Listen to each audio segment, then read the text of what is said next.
South China Sea. Why Taiwan's bigger pier on disputed Taiping Islet may have put President Tsai in a spot.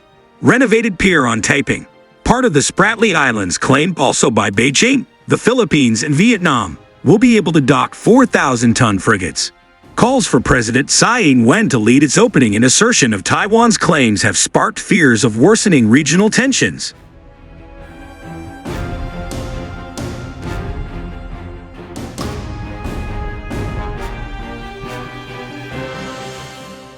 Taiwan's newly expanded pier on a disputed South China Sea islet will allow it to berth vessels as large as 4,000-ton military frigates. However, the NT $1.74 billion, $55.7 million US project is posing a dilemma for Taiwanese President Tsai Ing-wen as tensions run high in the region.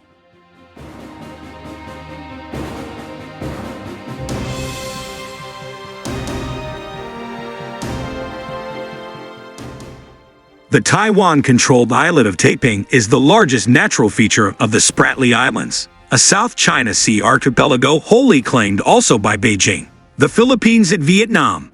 Tsai is now facing calls from her Democratic Progressive Party to lead the inauguration of the renovated pier next month in a symbolic reassertion of Taiwan's claims over Taiping, also known as Ituaba.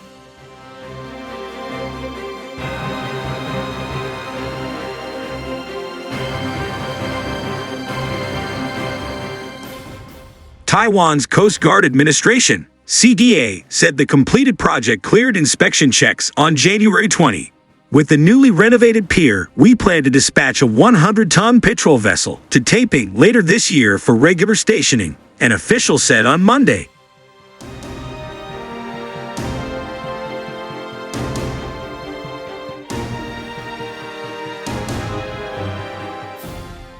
Military frigates and other vessels of up to 4,000 tons would be able to dock at the outer pier following the dredging and deepening of navigation channels, the official added.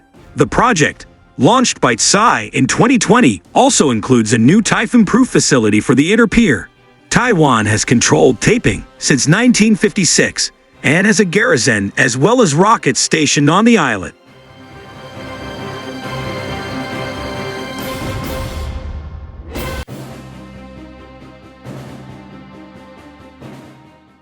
The renovation of the pier built in 2015 would help to boost Taiwanese Coast Guard patrol missions around Taiping, while strengthening humanitarian rescue efforts and scientific research, the CGA said. It said the military could now also use larger ships to send ammunition and other supplies to Taiping, to bolster the combat readiness of Coast Guard and troops.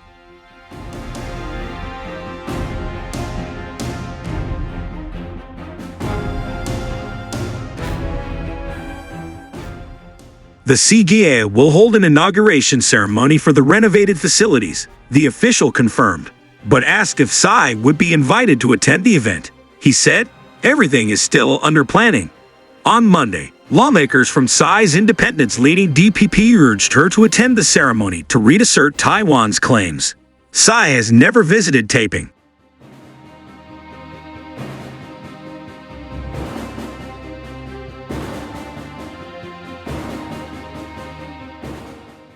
Every past president has visited Taiping, and it is appropriate for President Tsai to do the same, DPP legislator Su Chi said, referring to former leaders Chen Shui-bian of the DPP and Ma Ying-jeou of the main opposition Kuomintang, KMT.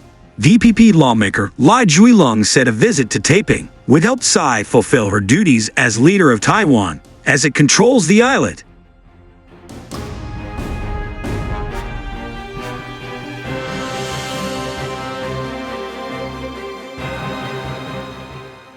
Former KMT lawmaker Charles Chen I-sin also joined the calls. As a leader, President Tsai should visit Taiping to assert our sovereignty, he said. Otherwise, it could mean she or her government doesn't care about our claim on Taiping. The presidential office, however, said it would make Tsai's itinerary public if there is such an arrangement.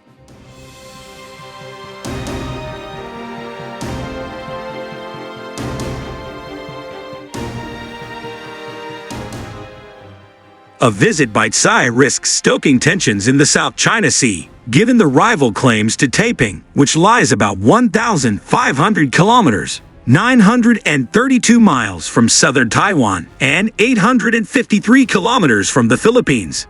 The renovation project, which reportedly includes an extension of Taiping's airstrip by more than a third, has drawn protests from the Philippines and Vietnam.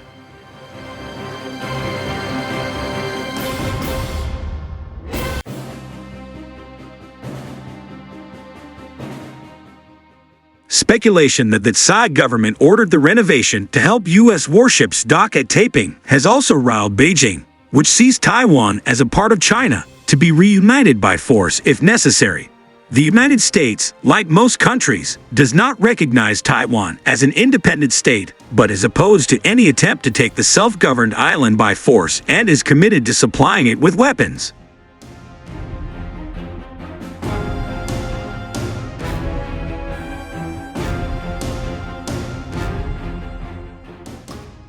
Beijing has also accused the U.S. of abusing international law by sending warships to the disputed South China Sea for military maneuvers, passages Washington claims are in line with freedom of navigation rights in international waters. Tensions flared last month after a Philippine boat and a mainland Chinese ship collided near the contested Second Thomas Shoal in the Spratlys, a flashpoint between the two countries.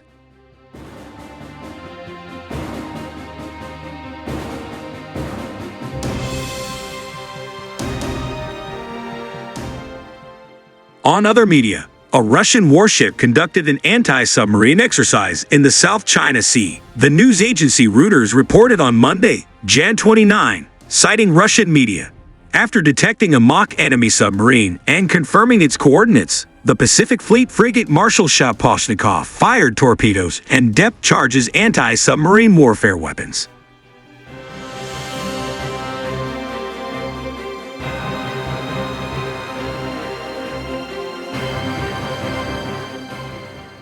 Reuters reported that a detachment of Russian Pacific Fleet warships, including the Varyag cruiser and the Marshal Shaposhnikov frigate, were on a long-distance voyage which included the Asia-Pacific region. In October last year, Russian Navy warships engaged in air defense exercises and practiced locating simulated enemy submarines in the South China Sea.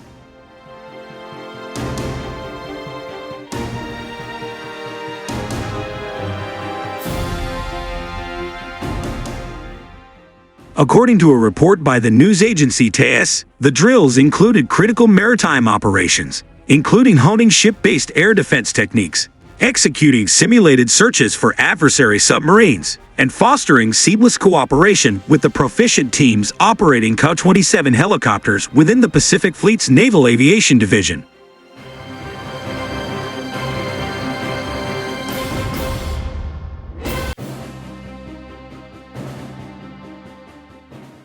The report said that the Russian Navy had been executing essential missions within the Asia-Pacific region as an integral component of the fleet's rigorous combat training program.